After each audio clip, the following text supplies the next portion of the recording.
Hi hello welcome to our channel. నేను మీ సిరి. ఈరోజు మనం చెప్పుకోబోయే కథ ప్రేమ మజిలీ పార్ట్ 86. స్వర కిలకిలా నవ్వుతుంటే ఆ గద అంతా ఆమె నవ్వుల జల్లులు కురవగా అతని హృదయం వాటిలో తడిచి ముద్దై మరింత ప్రశాంతంగా మారిపోయింది. తన జీవితంలో బోల్డని దురదృష్టాలు, ఒకే ఒక అదృష్టం, అది స్వర.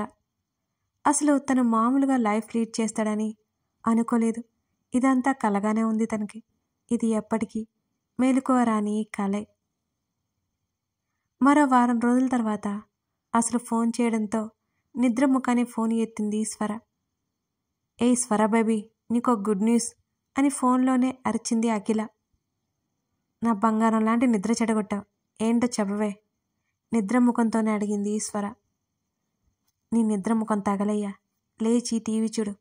మన ఛానల్లో నువ్వు రాసిన ఆర్టికల్ గురించి ఉంది, చూసావా? అది చదివి వినిపించింది నేనే అంది అఖిల తెగ ఉత్సాహపడిపోతూ. అవునా, వావ్ అని స్వర గట్టిగా అరవడంతో ఉలిక్కిపడి లేచి కూర్చున్నాడు అనిరుద్ధ్. లవ్ యూ, పొద్దు పొద్దునే ఎంత మంచి మాట చెప్పావో అంటూ ఫోన్కి 2 ముద్దులు పడేసింది స్వర. అవి తన చెడ్డీ బడ్డీ ఫ్రెండ్ కోసం. ఆ మాటలు విన్న అనిరుద్ధ్ ఉడికిపోయాడు. సరే, నేను చూసి త్వరగా వచ్చేస్తాను, బాయ్ బాయ్. మరో 2 ముద్దులు ఫోన్కి ఇచ్చేసి కాల్ కట్ చేసి తెగ మురిసిపోయింది స్వర. తల తిప్పి చూసిన ఆమెకి తనని కందగడ్డ మొహం వేసుకుని చూస్తూ కనిపించాడు అనిరుద్ధ్. వెంటనే అతడి మెడ చుట్టూ చేతులు వేసి అతడి బుగ్గ మీద గట్టిగా ముద్దు పెట్టి, అన్ను, నా ఆర్టికల్ అంటూ అతన్ని వదిలి బెడ్ మీద డ్యాన్స్ వేయడం స్టార్ట్ చేసింది. ఏ మెంటల్, సరిగ్గా చెప్పియ్యడు విసుక్కున్నాడు అతను. ఎవరికో ఐ లవ్ యూ చెప్పి ముద్దులు పెట్టడం అతనికి ఏమాత్రం నచ్చలేదు. అక్కడ అఖిల అయినా సరే లోపల మండిపోతోంది అతనికి. ఎగిరి ఎగిరి అలుపు తెచ్చి అతని పక్కన సెటిల్ అయ్యి గబగబా ఫోన్ తీసి తన ఆర్టికల్ చూపించింది స్వర.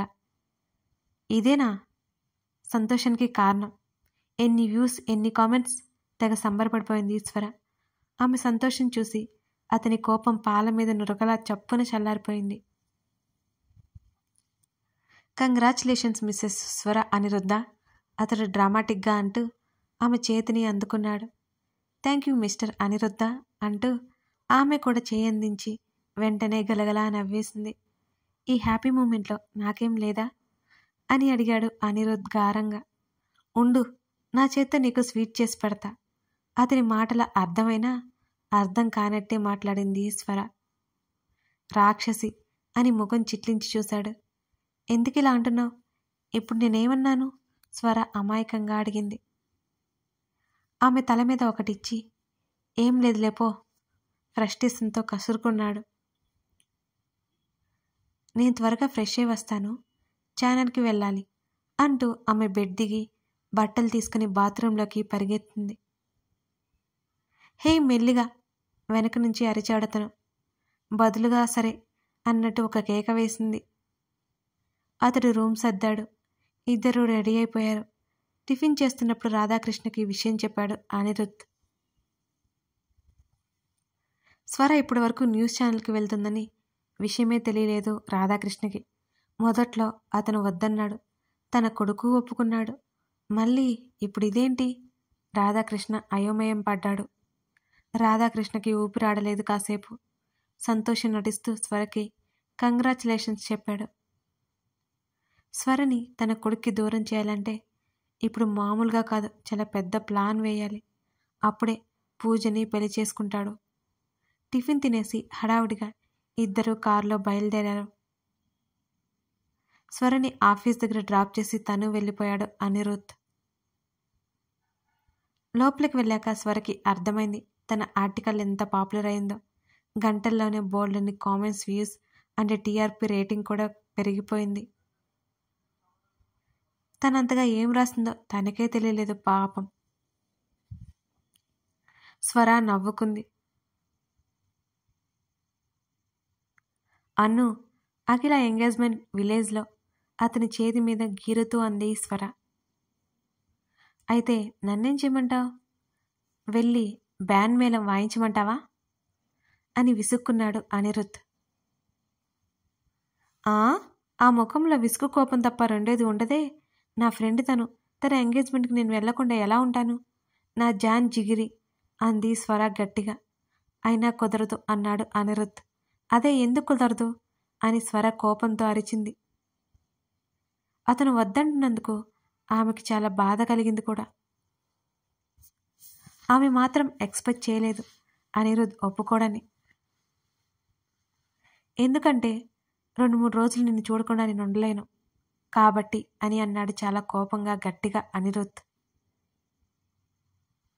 అప్పటి వరకు స్వరలో ఉన్న కోపం, అసహనం, బాధ ఒక్కసారిగా ఎగిరిపోయాయి అతని మాటలకి. చిన్నగా నవ్వుకుంటూ అతని దగ్గరికొచ్చింది. పోనీ మనమిద్దరం వెళ్దామా? అది నిన్ను కూడా తీసుకురమ్మని మరీ రిక్వెస్ట్ చేసింది. నీకిష్టం ఉండదని నేనే చెప్పలేదు నీకు అంది స్వర అనునయంగా. లేదు, నాకు ముఖ్యమైన పనులున్నాయి అని అన్నాడు అనిరుద్ధ్. అందుకే నేను వెళ్తాను అంటున్నాను. ప్లీజ్ నన్ను. నా లైఫ్లో నేను కష్టకాలంలో ఉన్నప్పుడు తోడున్న స్నేహితురాలు తనొక్కటే. తన నిశ్చితార్థానికి నేను వెళ్ళకపోతే ఏం బాగుంటుంది? అది మరీ రమ్మని చెప్పి రిక్వెస్ట్ చేసింది. నేను ఇప్పుడు సంతోషంగా ఉంటున్నానంటే కారణం కూడా అదే. ఒప్పుకోవచ్చు కదా? అతడి గడ్డం పట్టుకుని బ్రతిమాలింది స్వర. ఆమెకేం తెలుసు?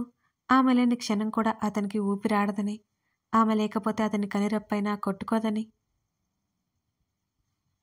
కానీ ఆమె అంతగా అడుగుతుంటే కాదనలేక, సరే వెళ్ళు, కానీ ఎంగేజ్మెంట్ అయిపోయిన క్షణమే నువ్వు బయలుదేరాలి అన్నాడు అలకగా ముఖం పెట్టి.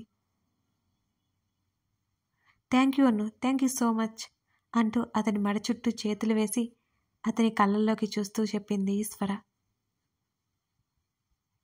ఆమెకు ఉత్సాహం ఉంది, అతనికేమో నిరుత్సాహంగా ఉంది. ఆమె వైపు చూడలేక అటేటో ముఖం తిప్పుకుని చూస్తున్నాడు అనిరుద్ధ్. నాకు కూడా నిన్ను వదిలిపెట్టి ఉండడం అంత సులభమేమీ కాదు, కానీ తప్పట్లేదు. వదులుగా ఉన్న అతడి చేతులు తన నడుము చుట్టూ వేయించుకుంది స్వర. నీకంత కష్టమైతే వెళ్ళేదానివి కాదు అని అన్నాడు అనిరుద్ధ్. అబ్బో, నేను వెళ్ళడం అస్సలు ఇష్టం లేదనుకుంటా. ఏదో నా కోసం ఒప్పుకున్నావు కదూ, కానీ ఈసారి వెళ్ళక తప్పదు.